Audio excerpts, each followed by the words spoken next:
Narada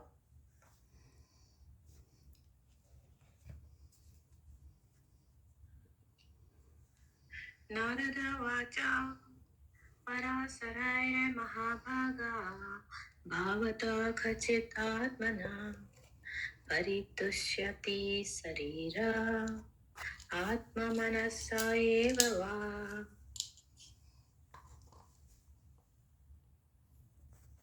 Thank you.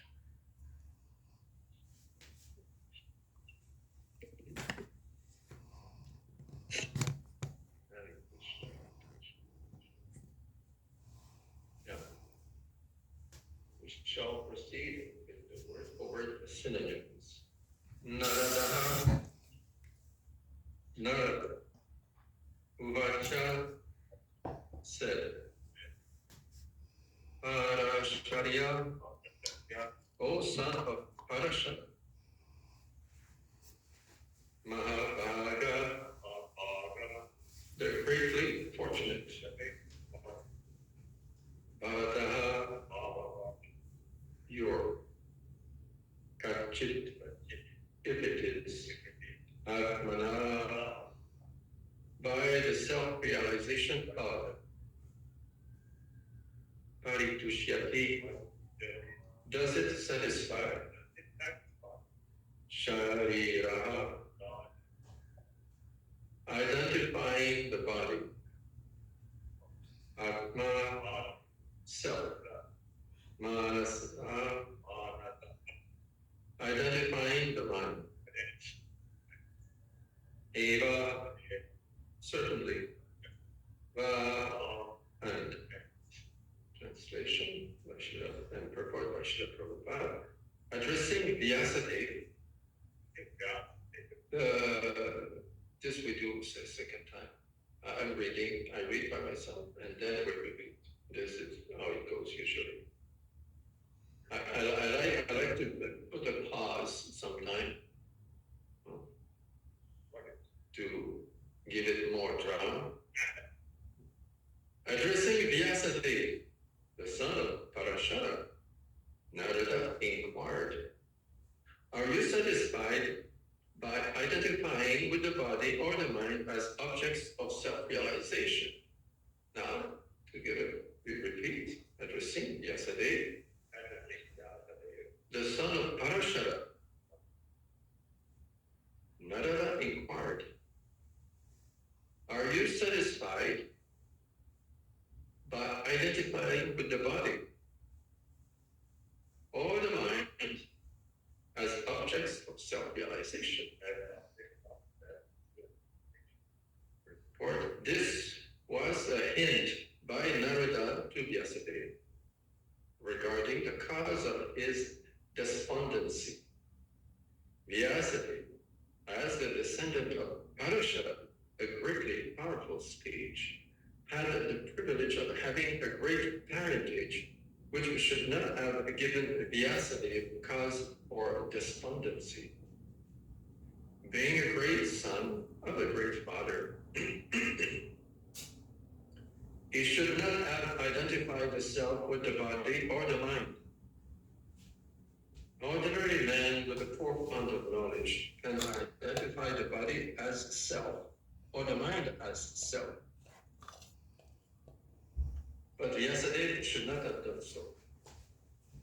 One cannot be cheerful by nature unless one is factually seated in self-realization, which is transcendental to the material body and mind.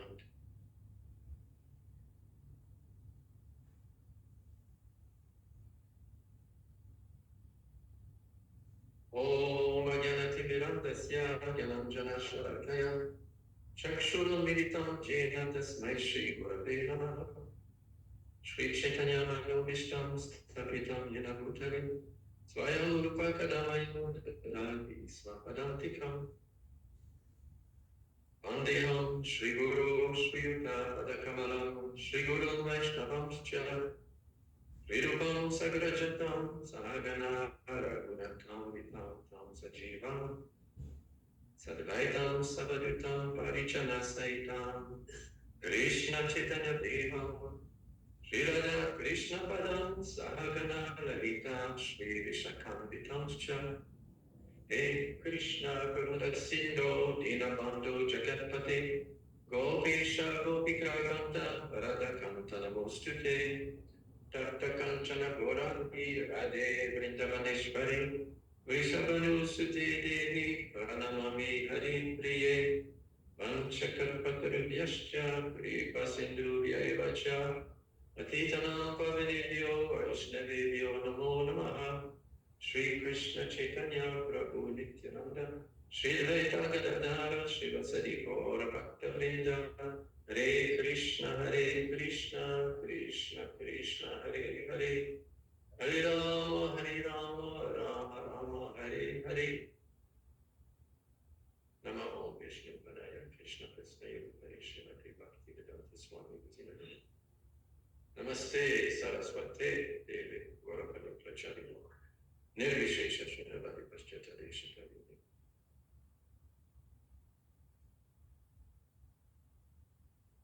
First canto,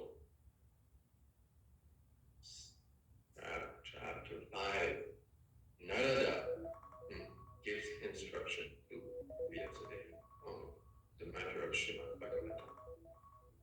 Text 2. Narada Uvacha Pacharya Mahabhaga Bhavata Kachit Atmana Paritushyati Sharira Atma Manasa Eva. Addressing Vyasadeva, the son of Parashara, Narada inquired, how you satisfy by identifying with the body or the mind as objects of self-realization? It is quite astounding, the mastery of the Sanskrit language Narada has. Again, yeah, sarcastic, but very, very, not so much sarcastic, but very respectful, although addressing his student to reprimand him. It is still showing great respect. Thank you.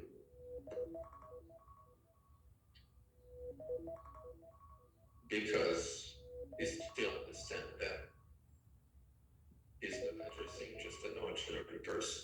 They are both a great personality. It's quite surprising that an incarnation of God would have a spiritual master, but that's how it is. Even when Krishna himself came and learned about Krishna in Vrindavan, they went to the Gurukula,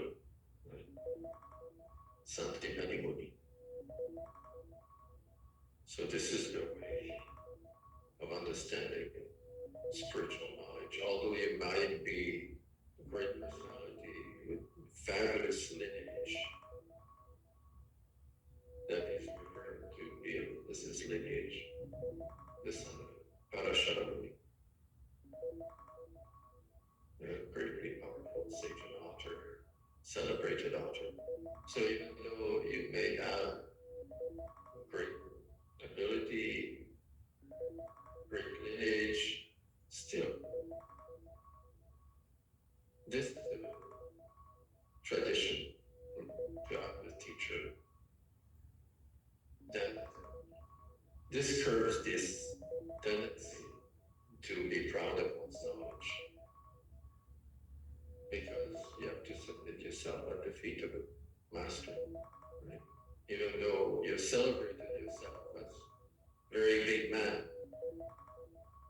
don't let it get to your head. Put your head at the feet of your master.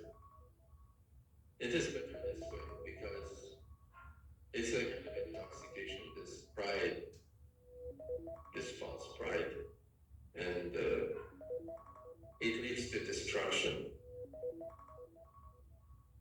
Too much pride is not good, because actually one who is learned, truly learned, right? One who is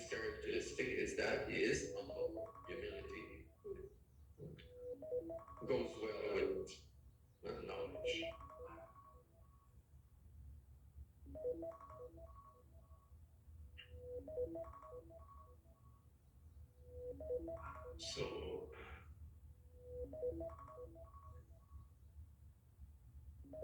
this is the first time we hear Narada in the Srimad Bhagwatam. This is the very first time where he speaks. Narada Muni. He will be heard again later on in the Bhagavatam. He is a great contributor, especially the seventh canto. He speaks the entire seventh canto. So Narada himself is a great contributor. And seeing the future, because sage like this is Trikalakya, he can see past, present, and future. And he suddenly he was seeing the descendant of the Pandavas, this great king Parikshit. He would need to be instructed by the son of his student here, Vyasadeva. Vyasadeva fathered Shukadeva Goswami.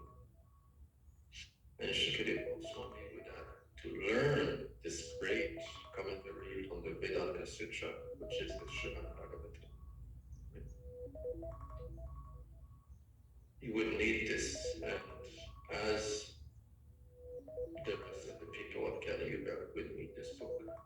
So there was a great need, and he was there to trigger in a student this recitation of the Bhagavatam. He was to be instrumental in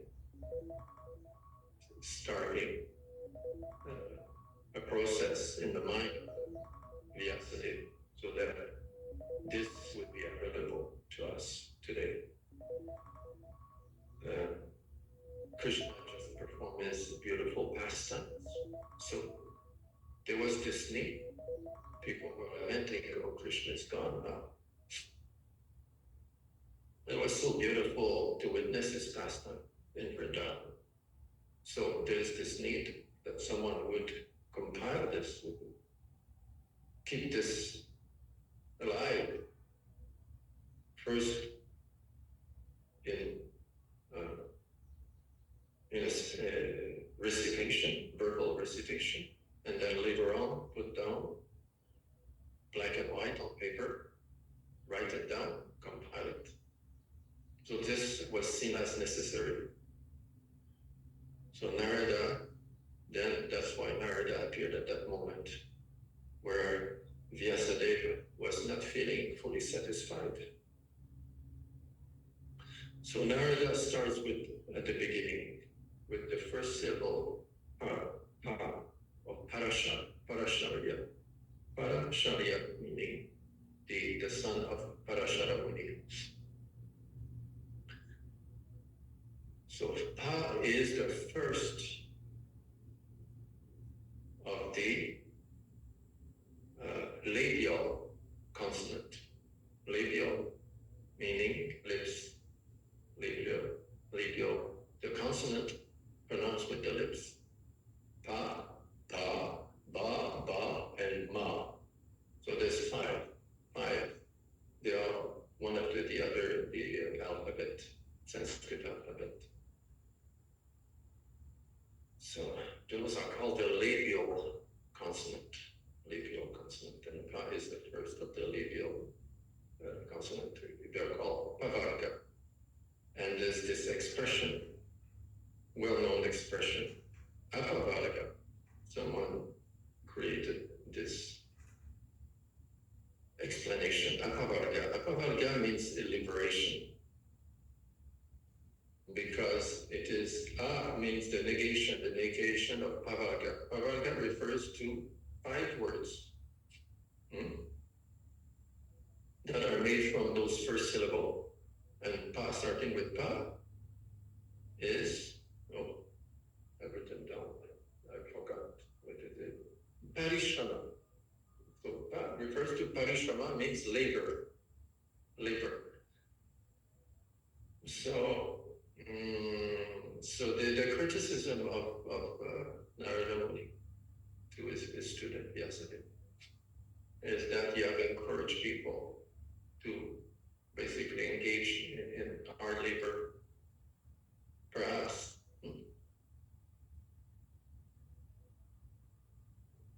directed by the scripture as karma kanda. Karma kanda is there to, it's like giving a kid medicine, but coated with sugar. It looks like a candy, but it's medicine. Because the medicine is bitter. If it's just the straight medicine, it's bitter. So the kid might say, no, I don't want that either. But it says, oh, I have a candy for you. Ah, yes, I will take candy. So the materialists, they're advised to follow karma kanda, and then they're promised, oh, you will be promoted to heaven, have some nice results. So this is to create a habit of going to the scriptures, to create this a favorable impression on the mind of materialists that they can fulfill the material desires by following some rules and regulations from the Vedas. So then gradually the idea being that God is also mentioned. You perform sacrifices, and then the name of Vishnu is mentioned. Different names of gods are mentioned. So it brings the implication that there's a superiority. And because of this superior authority, then one is expected. The hope is that the materialists will gradually develop a concept of God, and that there's something superior to this material enjoyment. So Narada's point here, approaching Vyasadeva, is that he felt, and also it was also felt by Vyasadeva himself, that this was not quite sufficient. He had not done sufficiently to help people attain true self-realization, not identifying with the body, not identifying with the mind, but identifying with the soul. So this, the way he is addressing Vyasadeva is called, technically called, in literature, it's called a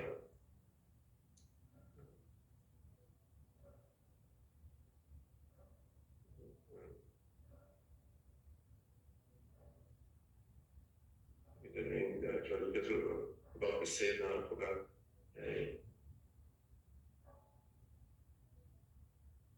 A question that is a rhetorical, you got to remember, rhetorical.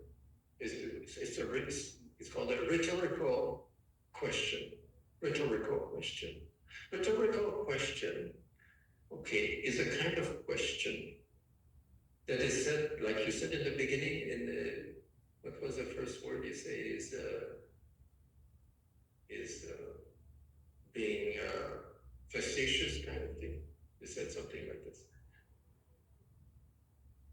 Anyway, so is addressing with a rhetorical question. Rhetorical question, there's no, you don't expect to have an answer, a literal answer from this. There's someone, let's say, perform a stunt, and then he's lying on a hospital bed, and you ask him, you go and say, sarcastically, sarcastic is the word, okay? You said, so was it worth it? Right? You don't expect him. It's a way to say this was not worth the risk. You took a risk, and now you have a broken leg. It's you hurt yourself. See? You see what I mean? This is called a rhetorical question. It's a way to address someone that you expect to be intelligent enough to understand the meaning of your question, not that you don't expect to be retorted with another question, the question being the one-word question being, what? You expect the person to be intelligent enough not to say, what? You see what I mean? Because they're both very intelligent. Yes, it is very intelligent. So is therefore respecting his intelligence, recognizing that he is intelligent enough to understand the meaning of his rhetorical question.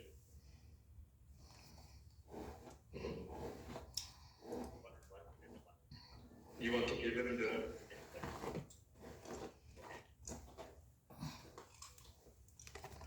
But for us,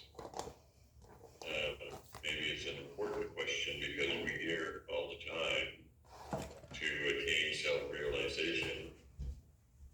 And we know this is a good thing to attempt. And in the verse it's saying, are you satisfied with the body and the mind that reach self-realization? Yeah, you mean perhaps some of us would see it as a literal question that needs an answer. Well, For us, that is not so well educated. yes. Okay. So the answer is no. There's no satisfaction like this. So speaking of satisfaction, Paritushyati. So Tushyati, you know what the word name of Krishna is. Toshan Krishna is very happy and satisfied. So Paritushyati. It's interesting that he put the prefix pari on Tushyati. He could have said just Tushyati, not really satisfied. Is satisfaction there. But pari means fullness. One of the reason why this prefix is used is to imply a superlative. In the sense, is it a full satisfaction? Because some people will have some amount of satisfaction from acting on the bodily platform.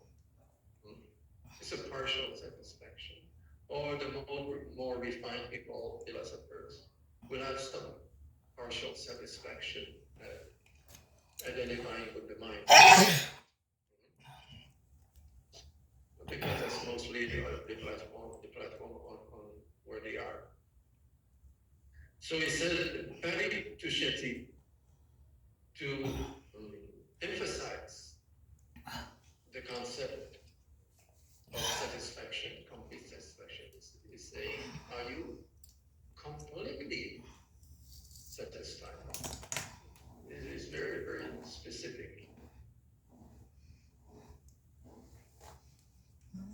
And he is very respectful. He's recognizing the special position of Vyasadi by invoking his great lineage. He is a son of Parashadapuri.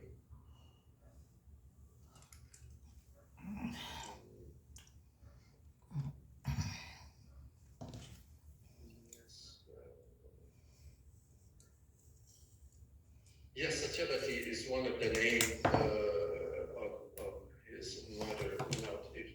Since you're bringing this subject matter of the mother, there's an interesting story about his mother. Her actual name, her first name, before she was known as Satyavati, she was known as Matsya Ganda. You know what Matsya Ganda means? Matsya Ganda, smell of a fish. Doesn't smell so good as fish, doesn't smell so nice. Matsya Ganda. So Parashara was visiting some hermitage, and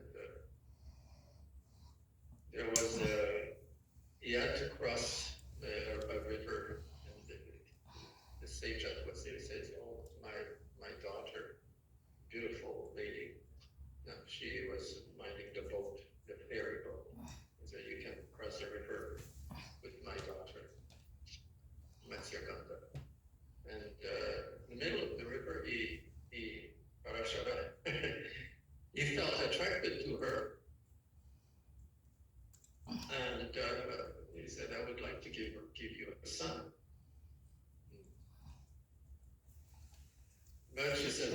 the sages on the other side, they will see us. It's not a good idea. So with the mystic potency, made an island here.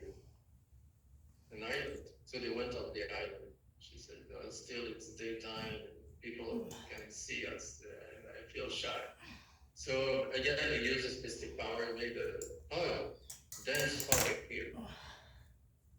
Yeah. He says, well, I don't smell so good. It's not pleasant for you. So he gave her, again, mystic power, and he gave her now this nice smell.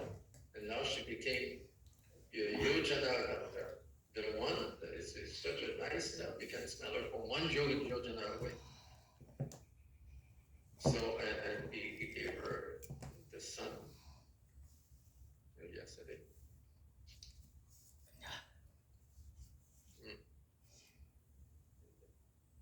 Yeah.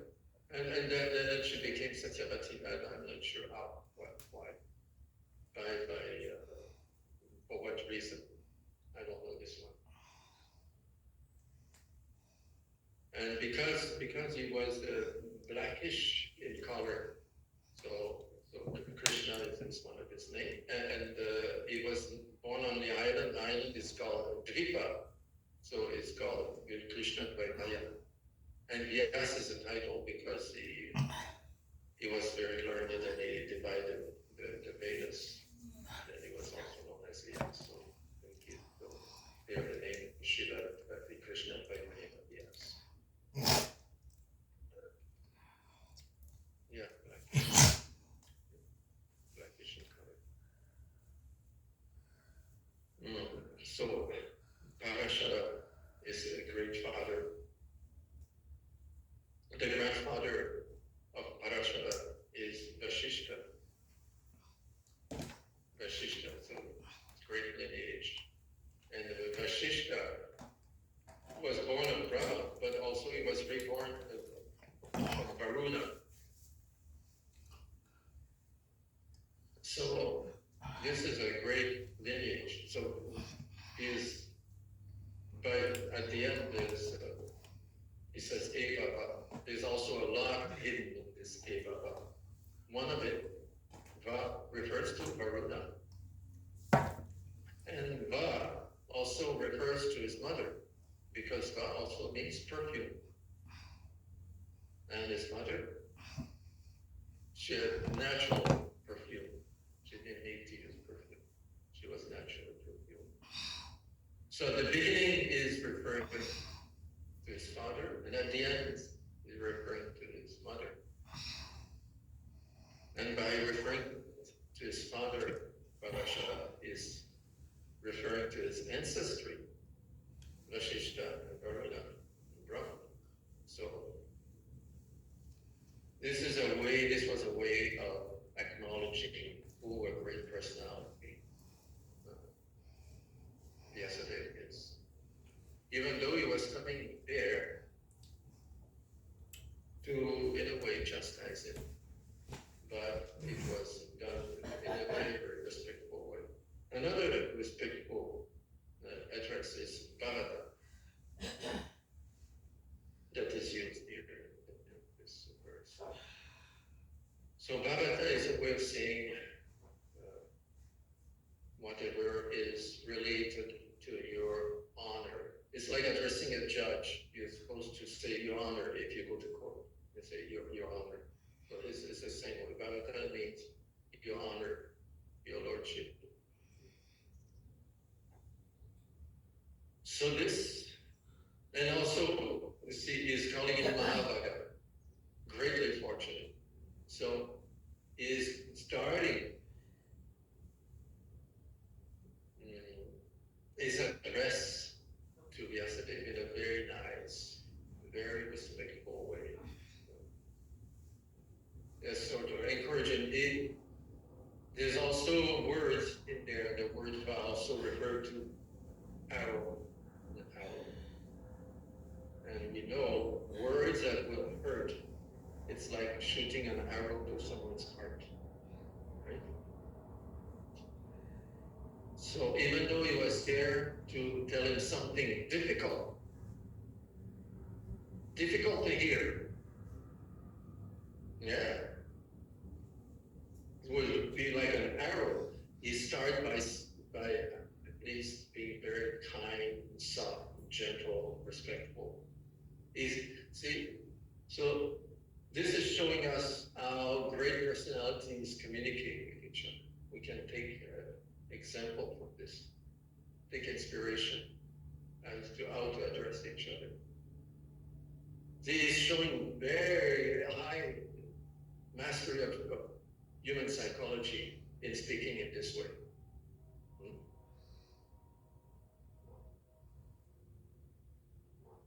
And also the word vadya, repeated twice. Deva, vainva, va, va. So it's also referred to conciliation. Conciliation, you use conciliation when you don't want a person to develop anger. Anger. Anger, that's conciliation. Conciliation is the art of pacifying somebody. It's called conciliation. This is one of the meaning of the word love. And also, it refers to reverence. So again, he is showing his reverence by this word, syllable va, is showing reverence. He's showing his spirit is unity in harmony. So he wants to unite, presenting instructions to Vyasadeva. His desire is to unite with Vyasadeva in harmony. So it's something beautiful will come out of it. That the Srimad Bhagwatam will come out of this union that we are having between master and student. Not that the student will be feel slighted or feel hurt and angry, close himself like a clown, but this blossoming, beautiful lotus will blossom. Because it can go both ways. When you approach someone to present a constructive criticism, you have to be very, very careful. So as not to achieve the opposite that you want to achieve. You have to be very kind. Hare Krishna. Thank you for coming. You have to use kindness. You have to be conciliatory. You have to be sensitive to the other person's need and other person's feeling. It's not just you imposing. You're not talking to that person, you're talking with. So you have to see the subtlety between those two words, to and with. The big difference. Talking down to or talking with.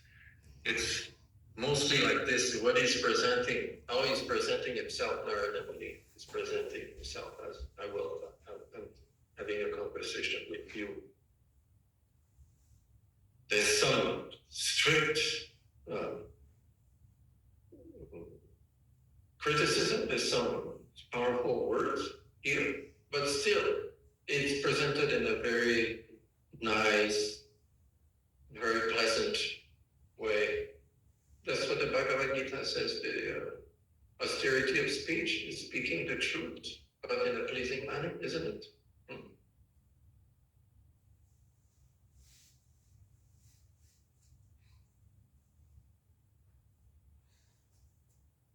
An important point Srila Prabhupada makes that we should notice here at the end of the purport. To be happy, cheerful. This is the true happiness, is spiritual happiness. This is what is being presented here. If you want to be cheerful nature, or true everlasting cheerful nature, this is accomplished by being well seated firmly seated in self-realization. Self-realization is transcendental to the body and mind.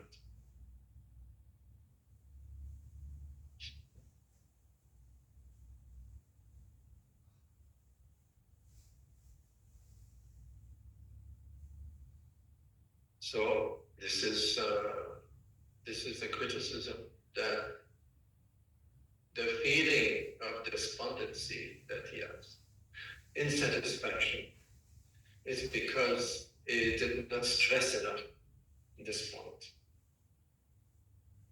That in order to be happy, you have to achieve self-realization. And self-realization, a nice way to achieve self-realization is to do what we are doing now. To sit down, take the time to sit down in a clean, peaceful environment, and discuss the pastimes of Lord Sri Krishna, activities of different incarnations, his different qualities, his very beautiful, very merciful, very strong, powerful, kind, loving. So many qualities to discuss his qualities. His different paraphernalia he has. He rides on Garuda. He has Sudarshan Chakra as a weapon. And his entourage, all his friends, the Gopas, and especially the Gopis, to discuss about God, Krishna, the Supreme Personality of God, God as a person. So this is a way to attain self-realization because it purifies. It is punya. Punya Shravana Kirtana. To hear, to discuss about Krishna is punya. It is seen as a pious activity. It is desirable for human society to engage in punya.